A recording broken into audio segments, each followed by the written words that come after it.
سرکار نے جانے نہ دیا۔ الحمد للہ رب العالمین والصلاة والسلام علی سید المرسلین اما بعد فاعوذ باللہ من الشیطان الرجیم بسم اللہ الرحمن الرحیم الصلاة والسلام علیک یا رسول اللہ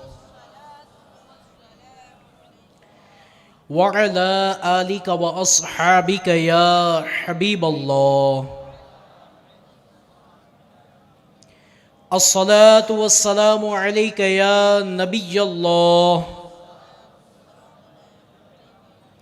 وعلى آلك وأصحابك يا نور الله۔ فرمان مصطفیٰ صلی اللہ علیہ وسلم، جو مجھ پر ایک مرتبہ درود پاک پڑھتا ہے اللہ کریم اس پر 10 رحمتیں نازل فرماتا ہے، اور ایک فرشتہ اس درود پاک کو مجھ تک پہنچانے پر مقرر ہے۔ صلو علی الحبیب صلی اللہ علی محمد صلی اللہ علیہ وسلم۔ فرمان مصطفیٰ صلی اللہ علیہ وسلم، سچی نیت سب سے افضل عمل ہے۔ آئیے پیارے پیارے اسلامی بھائیوں، ہم بیان سننے سے پہلے اچھی نیتیں کر لیتے ہیں۔ میں نیت کرواتا ہوں، آپ بھی نیت کریں۔ نیت کہتے ہیں دل کے پختہ ارادے کو، پکے ارادے کو۔ تو میں نیت کرواتا ہوں، آپ دل ہی دل میں نیت بھی کریں اور زبان سے کہے انشاءاللہ۔ آئیے نیت کرتے ہیں، علم سیکھنے کے لیے پورا بیان سنوں گا، با ادب بیٹھوں گا، دوران بیان سستی سے بچوں گا، اپنی اصلاح کے لیے بیان سنوں گا، جو سنوں گا دوسروں تک پہنچانے کی کوشش کروں گا۔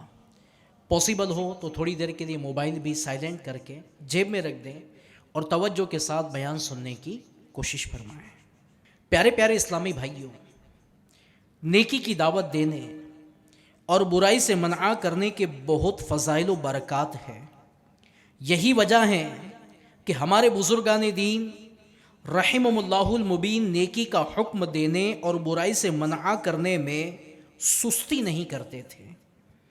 اگر ہم تاریخ اسلام کا مطالعہ کریں تو ہم پر یہ بات روز روشن کی طرح ظاہر ہو جاتی ہے کہ اولیاء کرام رحمہم اللہ السلام نے اپنے وقت کا صحیح استعمال کرتے ہوئے آنے والی نسلوں کی آسانی اور علم دین کو عام کرنے کے عظیم جذبے کے پیش نظر بے شمار علوم پر کتابیں لکھی۔ ان بزرگان دین رحمہم اللہ المبین نے نیکی کی دعوت کے عظیم مقصد کے لیے اپنے وقت اور گھر بار کی قربانیاں دی۔ تصور کریں تو تاریخ کے صفحات پر کہیں امام اعظم رحمت اللہ تعالی علیہ علم دین کے موتی لٹا رہے ہیں، تو کہیں غوث پاک رحمت اللہ تعالی علیہ نور علم سے لوگوں کے دلوں کو روشن فرماتے ہیں، کہیں امام غزالی رحمت اللہ تعالی علیہ اصلاح امت فرما رہے ہیں، تو کہیں امام احمد رضا خان رحمت اللہ تعالی علیہ جیسی عظیم ہستی نے اپنی تحریروں کے ذریعے علم کے پیاسوں کو سیراب فرمایا۔ الحمدللہ اس دور میں شیخ طریقت، امیر اہل سنت، بانی دعوت اسلامی حضرت علامہ مولانا محمد الیاس عطار قادری دامت برکاتہم العالیہ نے ساری دنیا میں نیکی کی دعوت عام کرنے کے لیے عاشقان رسول کی دینی تحریک دعوت اسلامی کی بنیاد رکھی۔ الغرض ان مقدس ہستیوں نے بیان و تدریس، تصنیف و تالیف اور نیکی کی دعوت وغیرہ کے ذریعے اصلاح امت کا عظیم کام جاری رکھا۔ تو آئیے آج ہم انشاءاللہ بزرگان دین رحمہم اللہ المبین کے اصلاح امت کے جذبے سے معمور چند ایمان افروز واقعات سنتے ہیں۔ ہمارے بزرگان دین، ہمارے صحابہ کرام کے دل میں اصلاح امت، لوگوں کی اصلاح کا جذبہ کیسا ہوا کرتا تھا، آپ لوگوں کی اصلاح کے لیے کیسی قربانی دیتے تھے، کس انداز میں کوشش کرتے تھے اور اس سے کیا فائدے ملتے تھے۔ آئیے اس میں سے ایک واقعہ سنتے ہیں۔ حضرت مصعب بن عمیر رضی اللہ تعالیٰ عنہ، یہ سب سے پہلے مدینہ منورہ جانے والے اور اسلام کی دعوت عام کرنے والے صحابی رسول ہیں۔ حضرت مصعب بن عمیر رضی اللہ تعالیٰ عنہ حضرت اسعد بن زرارہ رضی اللہ تعالیٰ عنہ کے ساتھ راہ خدا میں سفر پر روانہ ہوئے، اللہ کی راہ میں سفر پر روانہ ہوئے تو قبیلہ بنی ظفر کے باغ میں مرق نامی کنویں پر جا کر بیٹھ گئے۔ ان دونوں کے پاس قبیلہ بنو اسلم کے لوگ جمع ہو گئے۔ ان کے اعلیٰ درجے کے سردار سعد بن معاذ اور اسید بن حضیر تھے، جو ابھی دامن اسلام سے وابستہ نہ ہوئے تھے۔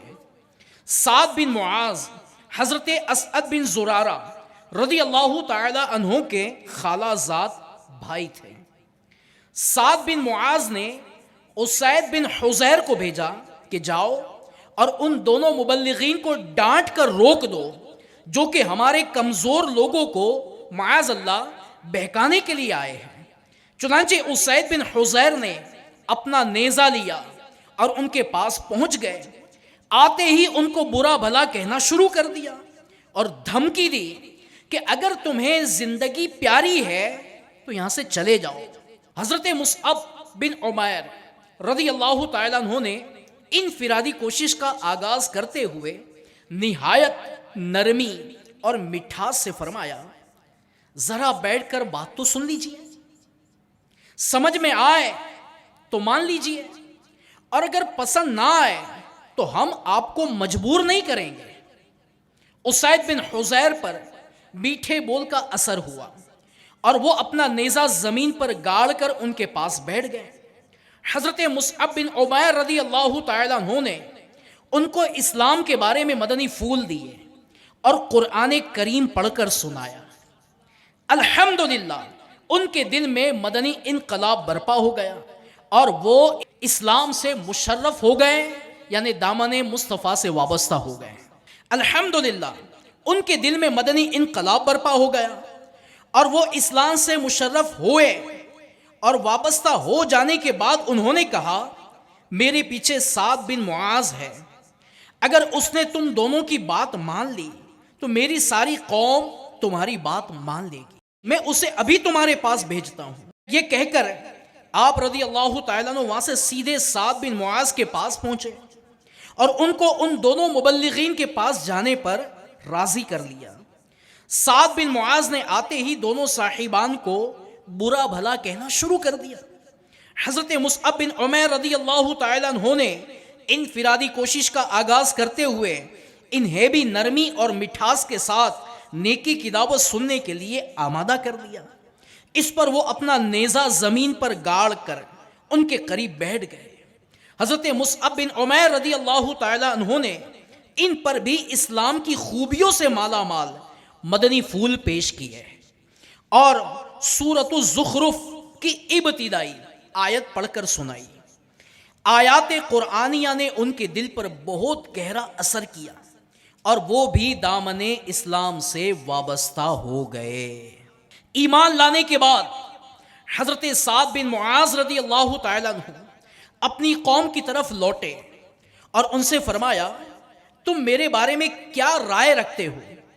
سب نے کہا، آپ رضی اللہ تعالیٰ عنہ ہمارے سردار ہیں اور آپ رضی اللہ تعالیٰ عنہ کی رائے درست اور بلند خیال ہوتی ہے۔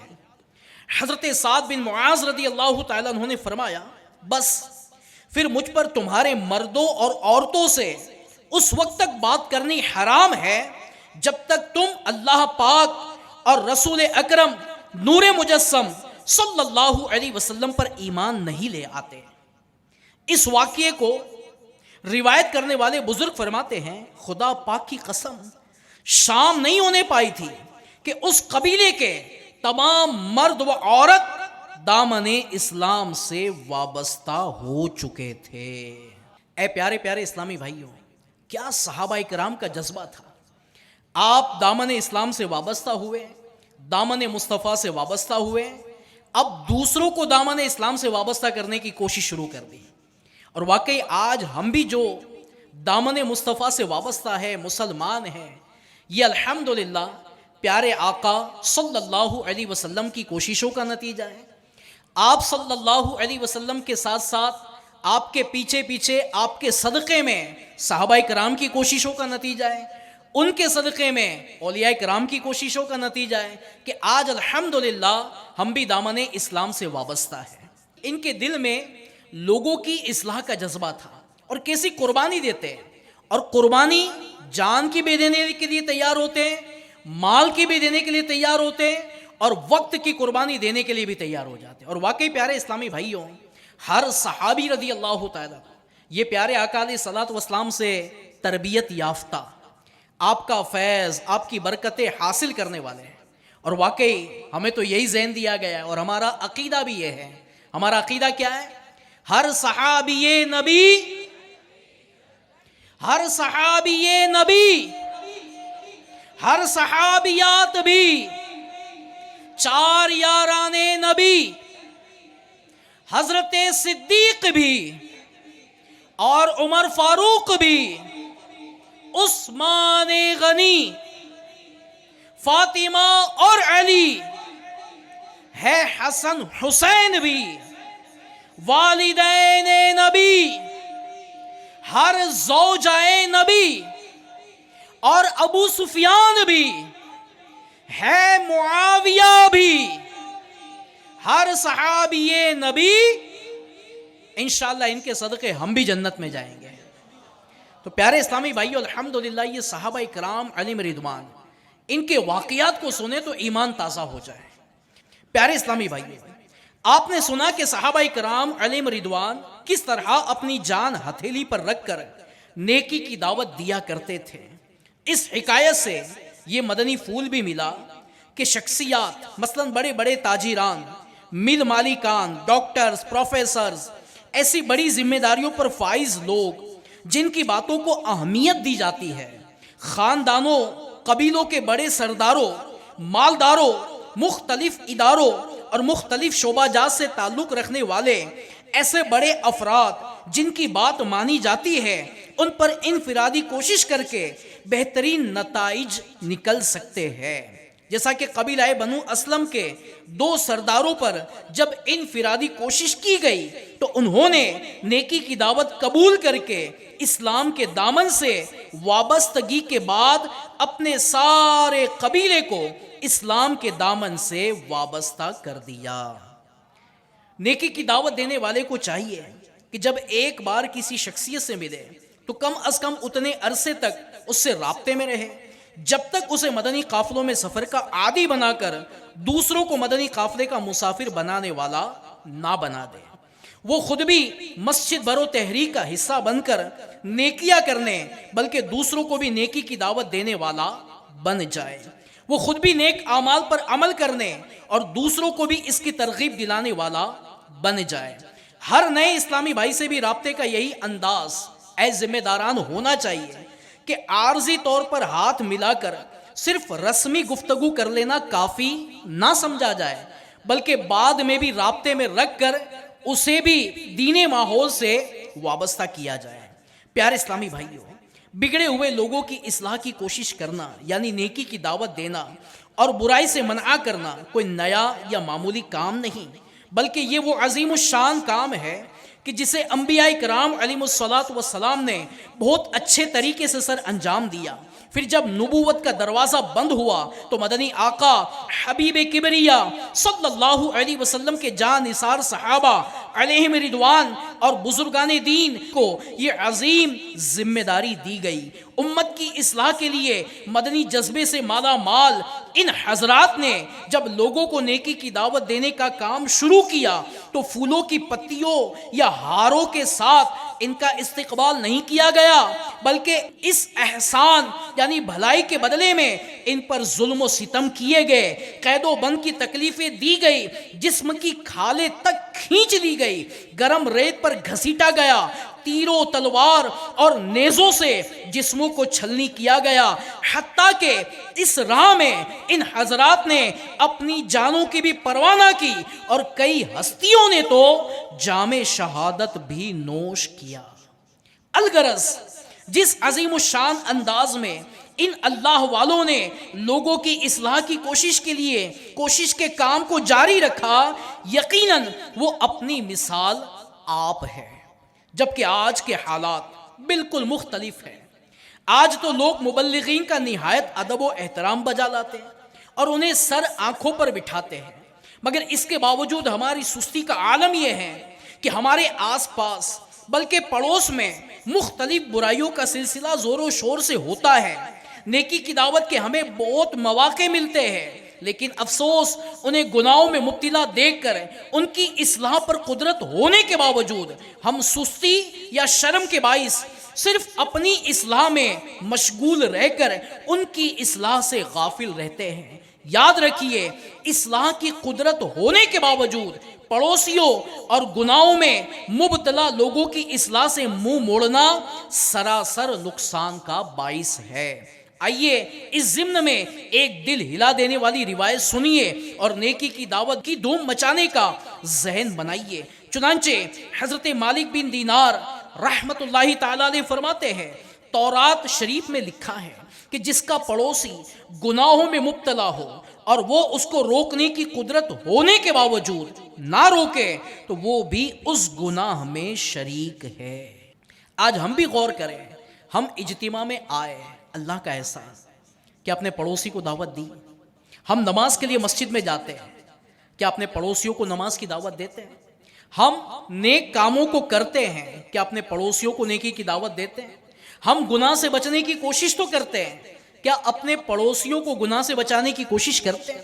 اگر کرتے ہیں بہت اچھی بات ہے، اور نہیں کرتے تو پھر غور کیجئے ہم یہ کام کیوں نہیں کرتے؟ کیونکہ پیارے اسلامی بھائیوں، نیکی کی دعوت دینا، برائی سے منع کرنا یہ ضروری بھی ہے اور ثواب کا کام بھی ہے، مگر افسوس کی بات یہ ہے کہ آج اس نیک اور اہم کام کی طرف ہماری توجہ نہیں ہے۔ اور سنیے، حضرت انس بن مالک رضی اللہ تعالیٰ عنہ فرماتے ہیں، جو کوئی سنے کہ فلاں شخص گناہ کا مرتکب ہوا اور پھر وہ اسے اس گناہ سے روکنے کی قدرت ہونے کے باوجود اس گناہ کرنے والے کو نہ روکے تو قیامت کے روز وہ کٹے ہوئے کانوں والا بہرا ہوگا۔ اے پیارے اسلامی بھائیوں، کئی ایسے لوگ ہیں کہ جن کو مناتے، سمجھاتے، انفرادی کوشش کرتے، نیکی کی دعوت دیتے ہیں، سامنے والا مان جاتا ہے۔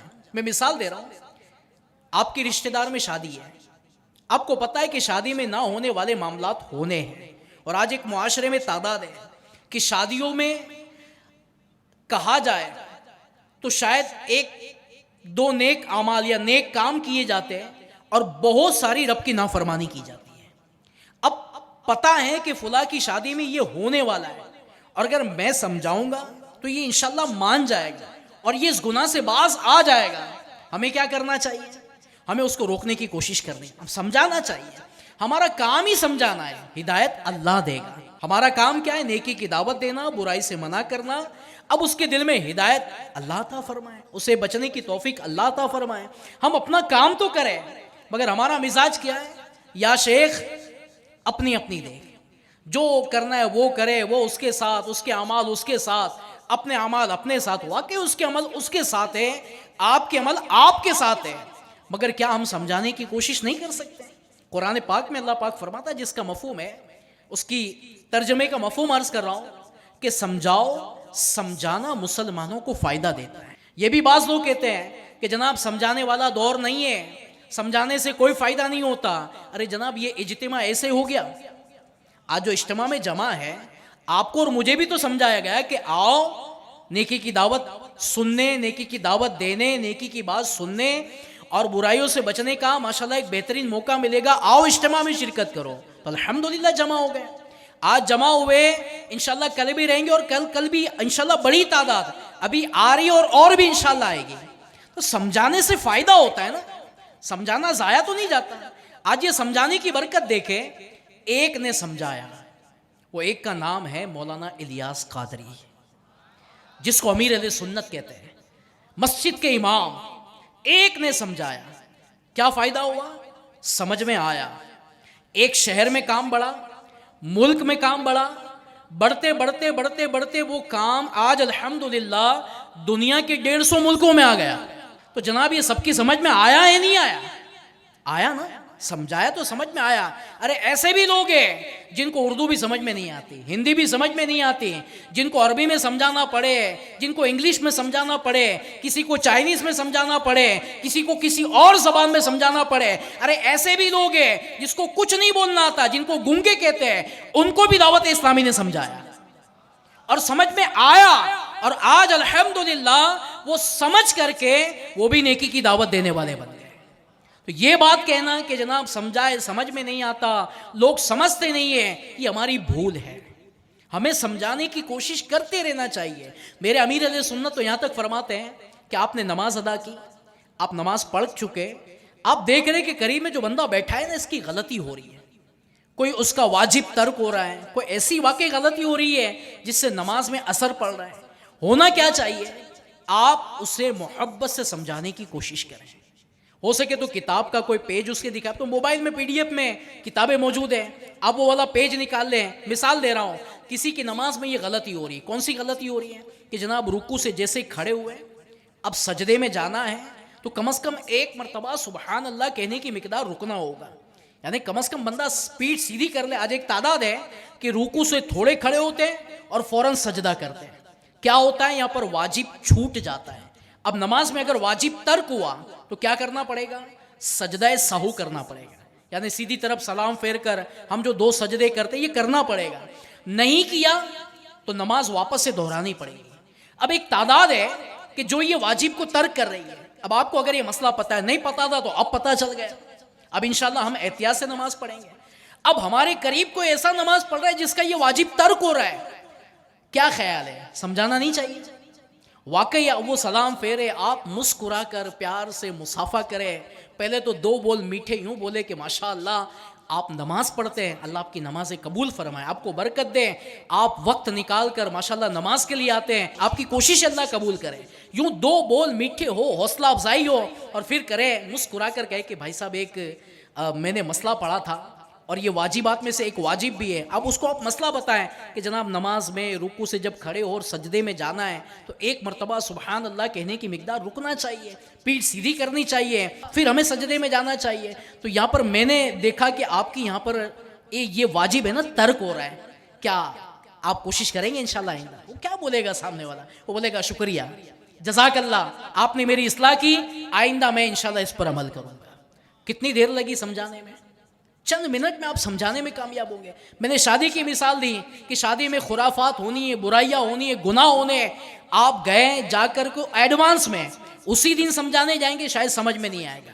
ایڈوانس میں آپ پہنچے اور پہنچ کر آپ اس کو حوصلہ افزائی کریں، مینس اچھے کاموں پر اس کو مزید نیکی کی دعوت دیتے ہوئے اب اس کو سمجھائیں کہ بھیا شادی میں مجھے ایسا پتہ چلا ہے کہ ایسا ایسا بھی ہونے والا ہے، میں آپ کے پاس آیا تھا کہ ایسا نہ کیا جائے، یہ جائز نہیں ہے. ہمیں تو اللہ کو راضی کرنا چاہیے، اللہ کو راضی. اللہ پاک نے ہمیں نعمت دی، یہ شادی ہونا یہ بھی اللہ پاک کی ایک نعمت ہے. اللہ پاک یہ نعمت دے رہا ہے، ہمیں شکر ادا کرنا چاہیے، نہ کہ رب کی نافرمانی کرنی چاہیے. اب پیار محبت سے اگر ہم سمجھائیں نا، امید ہے اللہ کی رحمت سے. ایسے بھی لوگ ہیں کہ جن کی باراتوں میں بینڈ باجے جانے والے تھے، سمجھانے والے نے سمجھایا، کیا فائدہ ہوا؟ اس نے نیت کر لی کہ اب بینڈ باجا نہیں جائے گا، انشاءاللہ نعت شریف پڑھتے پڑھتے جائیں گے. تو پیارے اسلامی بھائیو، سمجھانے سے فائدہ ہوا. ایسے بھی گھرانے ہیں کہ رات کو معاذ اللہ ڈسکو پارٹی ہونے والی تھی، سمجھایا، ذہن بنایا، کیا ہوا؟ سنت و برا اجتماع کر دیا گیا کہ اب یہ نہیں ہوگا، انشاءاللہ ہم قوم ہمارے رشتہ دار جمع ہوں گے، انشاءاللہ اس میں سنت و برا اجتماع کر لیں گے. تو سمجھانے سے فائدہ ہوتا ہے مگر ہم سمجھاتے نہیں ہیں. اللہ کرے ہم سمجھانے والے بنے. صحابہ کرام کی مثال جان کی قربانی دے کر کے یہ نیکی کی دعوت کو عام کیا کرتے ہیں. ہمارے بزرگان دین کے واقعات ہیں, بڑے بڑے سفر کیے, بلکہ ایسے سفر کیے کہ پوری زندگی راہ خدا میں گزار دی اور لوگوں تک نیکی کی دعوت پہنچایا. پیارے اسلامی بھائیو, ہم سب جتنے بھی بیٹھے ہیں اور جتنے بھی ہندوستان میں عاشقان رسول ہیں, یہ سب پر ہمارے غریب نواز کا احسان ہے کہ نہیں ہے؟ انہی کے صدقے میں الحمدللہ ان کی کوششوں کی برکت سے اسلام کا نور یہ الحمدللہ ہندوستان میں پھیلا, اور آج الحمدللہ ہم دامن مصطفیٰ سے وابستہ ہیں. تو پیارے اسلامی بھائیوں, انہوں نے کوشش کی اور آج الحمدللہ ہمیں اسلام کا دامن ملا. ہم بھی کوشش کریں گے, نیکی کی دعوت کو عام کریں گے, تو آج ہمارے معاشرے میں جو برائیاں ہیں, کیا ہم اپنی آنکھوں سے برائیوں کو دیکھتے نہیں ہیں؟ آج ایک تعداد ہے, نوجوانوں کی ایک تعداد ہے, معاذ اللہ نشے میں مبتلا ہے, شرابوں میں مبتلا ہے, کوئی ڈرگس کے پیچھے جا رہا ہے, کوئی ایم ڈی کے پیچھے جا رہا ہے, کوئی عشق مزاجی کے پیچھے جا رہا ہے, کوئی جناب اپنے والدین کی نافرمانی کر رہا ہے. بلکہ ایسے بھی ہے جو معاذ اللہ ماں باپ کو مارتے ہیں, گالیاں دیتے ہیں. بعض ایسے ہیں کہ معاذ اللہ ہی عز و جل خود تو گناہ کر رہے ہیں, دوسروں کو بھی گناہوں میں مبتلا کر رہے ہیں. آج ہمارے معاشرے میں سب چیزیں ہو رہی ہیں, ہم دیکھ رہے ہیں, پھر بھی ہمارے دل میں نہیں ہوتا کہ ہم سمجھانے کی کوشش کریں. اور یہ بھی پیارے اسلامی بھائیوں ذہن میں رکھیے, اگر ہم نے نہیں سمجھایا, نہیں کوشش کی, نیکی کی دعوت نہیں دی اور برائیوں سے منع نہیں کیا, تو کہتے ہیں آگ بڑھتے بڑھتے آپ کے میرے گھر تک بھی آ سکتی ہے نا. کسی فلیٹ میں اگر آگ لگ جائے, بھئی فرسٹ فلور پر آگ لگی ہے, اوپر کے سارے فلور والے کیا آرام سے سو جائیں گے کہ جناب وہ تو پہلے فلور پر آگ لگی ہے نا, یا آخری فلور پر اگر آگ لگی ہے تو سارے فلور والے کیا سکون سے بیٹھ کر کھانا کھائیں گے کیا؟ نہیں نا, ٹینشن ہوگی کہ ہو سکتا ہے یہ پہلے فلور پر جو لگی آگ ہے یہ دوسرے فلور پر بھی آ سکتی ہے, تیسرے پر بھی آ سکتی ہے, بلکہ پوری عمارت آگ میں جا سکتی ہے. تو ہر کوئی اپنی اپنی کوشش کرے گا کہ جناب یہ پہلے فلور والوں کو بچاؤ, ہم بھی انشاءاللہ بچ جائیں گے. اگر پہلے فلور والوں کو چھوڑ دیا, ان کے حال پر چھوڑا, تو وہ بھی جل سکتے اور ہمیں بھی جلا سکتے ہیں. مگر افسوس کی بات ہے یہ سمجھ میں نہیں آتا. جناب یہ برائیاں جو معاشرے میں ہے, ہم سمجھتے ہیں وہ فلاں کا بیٹا ہے نا وہ نشے کا عادی بن گیا ہے, وہ فلاں ہے نا وہ نشے میں چلا گیا ہے, وہ فلاں برے کام, ہم باتیں تو کرتے ہیں آپس میں کہ فلاں یہ برائی کر رہا ہے, فلاں وہ برائی کر رہا ہے. ارے جناب کہیں ایسا نہ ہو کہ یہ برائیاں ہمارے گھر میں بھی آئے. کیوں؟ آج جن کے بچے برائیوں میں مبتلا ہو چکے ہیں, کل ہو سکتا ہے ہمارے بچے بھی ان کے ساتھ کھیلیں گے. ہاں, ہمارے بچوں کی دوستی ان کے ساتھ ہوگی. کیا ہوگا جب ان کی دوستی میں, ان کی صحبت میں بیٹھیں گے, تو ہمارے بچے بھی اللہ نہ کرے کہ خراب نہ ہو جائے, پھر وہی برائی جو ہم باہر دیکھتے تھے وہ برائی ہمارے گھر میں بھی آ سکتی ہے. اور کیا ہوگا نتیجتاً پھر ہمارے گھر کا ماحول بھی خراب ہو سکتا ہے. تو اے پیارے اسلامی بھائیو, یہ سوچ یا شیخ اپنی دیکھ نکال دیجئے, ذہن بنائیے کہ جیسے میرے پیارے آقا علیہ الصلوۃ والسلام نے نیکی کی دعوت کو عام کیا, برائیوں سے منع کیا, میں بھی انشاءاللہ اس سنت پر عمل کی کوشش کروں گا. جیسے صحابہ اکرام علیہم رضوان نے نیکی کی دعوت کو عام کیا, برائیوں سے منع کیا, میں انشاءاللہ ان کے نقش قدم پر چلتے ہوئے اپنے معاشرے سے برائیوں کا خاتمہ کرنے کی کوشش کروں گا. اور پیارے اسلامی بھائیوں, نیکی کی دعوت دینا, برائیوں سے منع کرنا, آئیے اس کی فضیلت بھی تو سنیے کہ الحمدللہ عز و جل جو نیکی کی دعوت دیتا اور برائیوں سے منع کرتا ہے, اللہ پاک کیسی کیسی برکتیں اسے عطا فرماتا ہے. اے پیارے اسلامی بھائیوں, حضرت موسیٰ علیہ السلام کا واقعہ ہے کہ حضرت موسیٰ کلیم اللہ علیہ الصلوۃ والسلام کی طرف وحی فرمائی اللہ پاک نے کہ جس نے بھلائی کا حکم دیا اور برائی سے منع کیا اور لوگوں کو میری اطاعت کی طرف بلایا, قیامت کے دن میرے عرش کے سائے میں ہوگا. اللہ پاک کے آخری نبی صلی اللہ علیہ وسلم ایک مرتبہ منبر اقدس پر جلوہ فرما تھے کہ ایک صحابی رضی اللہ تعالیٰ عنہ نے عرض کی, یا رسول اللہ صلی اللہ علیہ وسلم لوگوں میں سب سے زیادہ اچھا کون ہے؟ فرمایا لوگوں میں سے وہ شخص سب سے اچھا ہے جو کثرت سے قرآن حکیم کی تلاوت کرے, زیادہ متقی ہو, سب سے زیادہ نیکی کا حکم دینے اور برائی سے منع کرنے والا ہو, اور سب سے زیادہ صلہ رحمی کرنے والا ہو. حضرت سیدنا کعب الاحبار رضی اللہ تعالیٰ عنہ کا ارشاد ہے, جنت الفردوس خاص اس شخص کے لیے ہے جو نیکی کا حکم دے اور برائی سے منع کرے. تو پیارے اسلامی بھائیو, اتنی ساری فضیلتیں ہیں کہ کہ واقعی جنت الفردوس اس کے لیے ہے جو بھلائی کا حکم دے اور برائی سے منع کرے، پھر ہم اس کام میں سستی کیوں کرتے ہیں؟ اور پیارے اسلامی بھائیوں، نیکی کی دعوت کو عام کرنے کا ایک بہترین ذریعہ جو ہے نا، یہ مدنی قافلے ہیں، راہ خدا میں سفر کرنا ہے۔ اور ماشاءاللہ دعوت اسلامی کے مدنی قافلے 3 دن کے لیے، 12 دن، 1 ماہ، بلکہ 12 ماہ کے لیے مدنی قافلے راہ خدا میں سفر کرتے ہیں۔ اور الحمدللہ یہ مدنی قافلوں کی برکت ہے کہ آج دین کا پیغام گاؤں بگاؤں، شہر بشہر، الحمدللہ پورے ملک میں کام نیکی کی دعوت کا بڑھتا چلا جاتا ہے، اور الحمدللہ بڑی تعداد میں لوگ دینی ماحول سے وابستہ ہو رہے ہیں۔ تو اے پیارے اسلامی بھائیوں، اگر ہم بھی ان مدنی قافلوں کے مسافر بنیں، آج مدنی قافلوں کی جب ہمیں دعوت ملتی ہے نا کہ مدنی قافلوں میں سفر کریں، فوراً ذہن میں آتا ہے چھٹی کرنی پڑے گی، ٹائم دینا پڑے گا، میری تو اپنی مصروفیت ہے، میرا تو کاروبار ہے، میں کیسے، حالانکہ کئیوں کی یہ نیت ہوتی ہے، دل میں تمنا بھی ہوتی ہے کہ جناب میں بھی نیکی کمانے کے لیے، نیکی کی دعوت دینے کے لیے، جناب میں بھی علم حاصل کرنے کے لیے مدنی قافلوں میں سفر کروں، مگر بعض ذہن میں فوراً دنیا، کاروبار، مسائل، پرابلم، یہ ساری چیزیں آتی ہیں۔ اے پیارے اسلامی بھائیوں، ہم نے سنا کہ صحابہ کرام نے قربانیاں دی، اولیاء کرام نے قربانیاں دی، تو کیا ہم اپنے کاروبار، اپنی جاب کی، اپنے وقت کی قربانی نہیں دے سکتے؟ ہم یہ سوچیں کہ میں کچھ بھی قربانی نہ دوں اور نیکی کی دعوت عام ہو جائے، میں کچھ بھی قربانیاں نہ دوں، ہماری مسجدیں آباد ہو جائیں، میں کچھ بھی قربانیاں نہ دوں، لوگ راہ راست پر آ جائیں۔ واقعی اللہ پاک ہر چیز پر قادر ہے، مگر اس کی مشیت یہ ہے کہ میرے بندے میری راہ میں تکلیفیں برداشت کرے، نیکی کی دعوت دے، برائیوں سے منع کرے، اور میں ان کو اجر عظیم عطا فرماؤں۔ تو اب پیارے اسلامی بھائیوں، ہم اپنا ذہن بنائیں، قربانی دینے کا ذہن بنائیں کہ میں بھی اللہ کی راہ میں اپنا وقت دوں، میں بھی کوشش کروں، اور واقعی جو اللہ کی راہ میں سفر کرتا ہے اسے اللہ پاک محروم یا مایوس نہیں لوٹاتا، اسے نوازتا ہے، برکتیں عطا فرماتا ہے۔ آپ نے سنا بھی ہوگا، کئی فضیلتیں ہم نے سنی ہے کہ الحمدللہ جو طلب علم کے لیے، چونکہ مدنی قافلے میں بندہ جا رہا ہے علم حاصل کرنے اور نیکی کی دعوت کو عام کرنے، اپنی اصلاح کے لیے جا رہا ہے، تو جو اللہ کی راہ میں سفر کرتا ہے اللہ پاک اسے کیسی کیسی برکتیں عطا فرماتا ہے۔ سنیے، ایک حدیث پاک میں ہے کہ جو آدمی علم کی تلاش کرنے کے لیے کسی راستے پر چلے، اللہ پاک اس کے لیے جنت کا راستہ آسان فرما دیتا ہے۔ ایک حدیث پاک میں ہے، جو شخص علم کی طلب میں چلے وہ لوٹ آنے تک اللہ پاک کے راستے میں ہے۔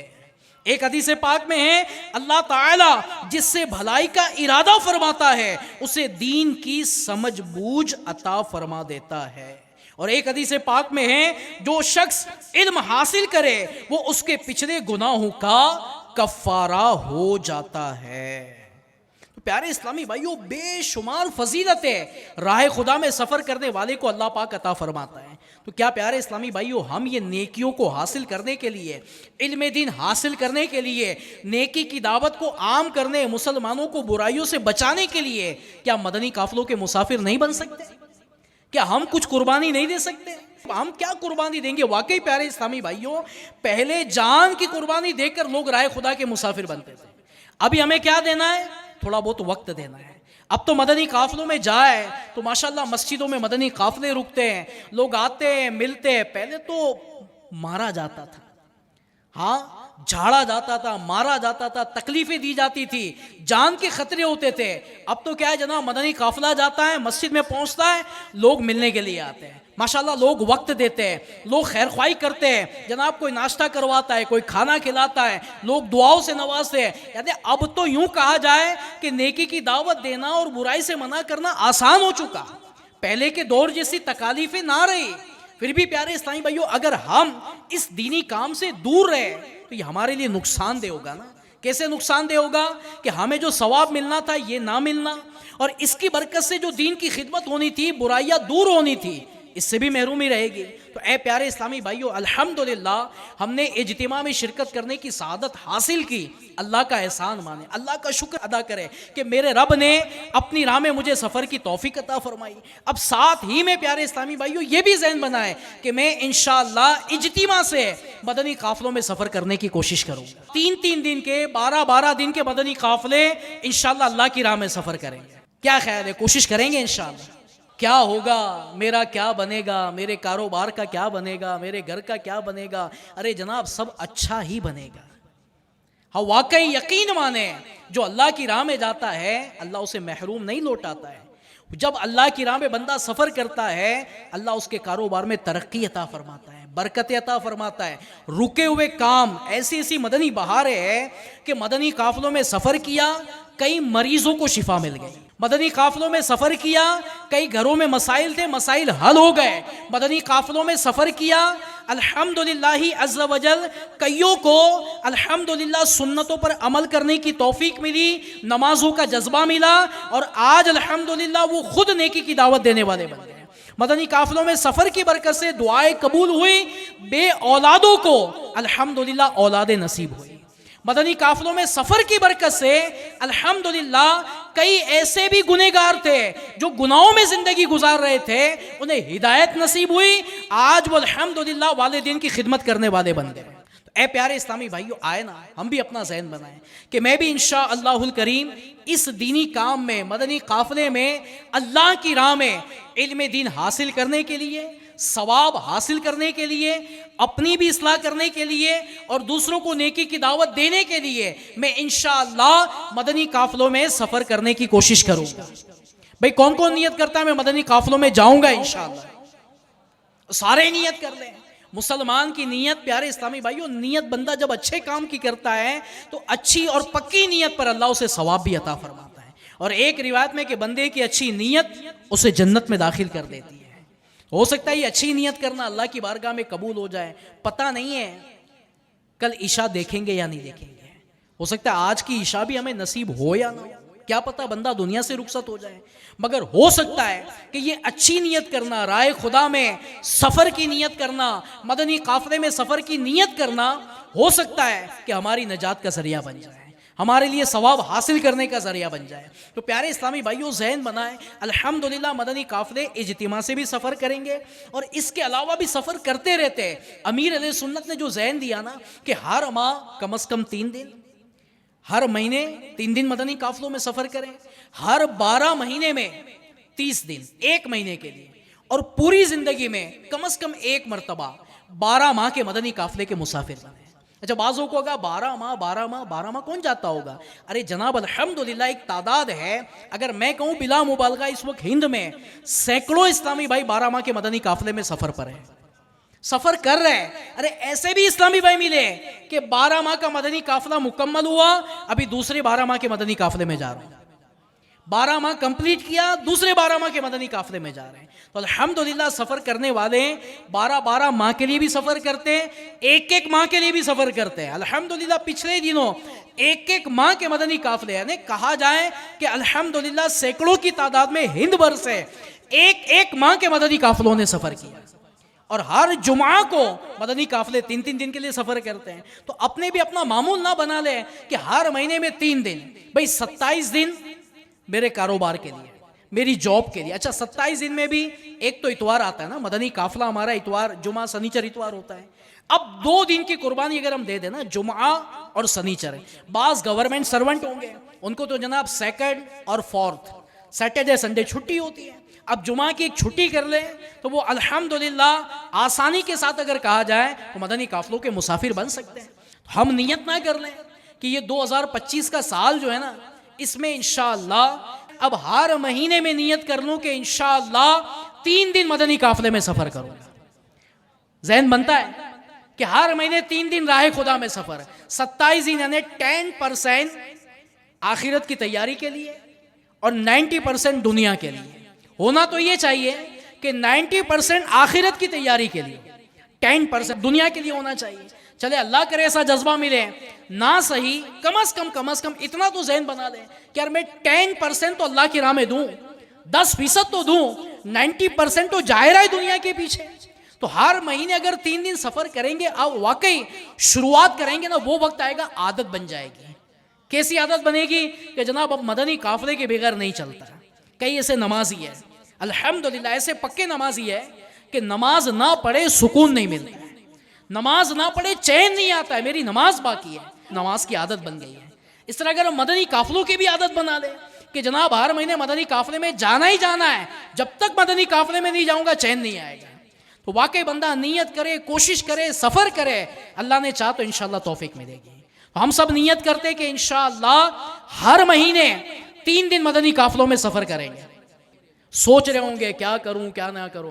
ارے جناب آپ اپنے اوپر اعتماد کیوں کرتے ہیں؟ اللہ کی ذات پر بھروسہ کریں، اللہ کی ذات پر توکل کرے، دعا کرے اللہ کی بارگاہ میں، اے اللہ میں نیت کرتا ہوں تو مجھے سفر کی توفیق عطا فرما۔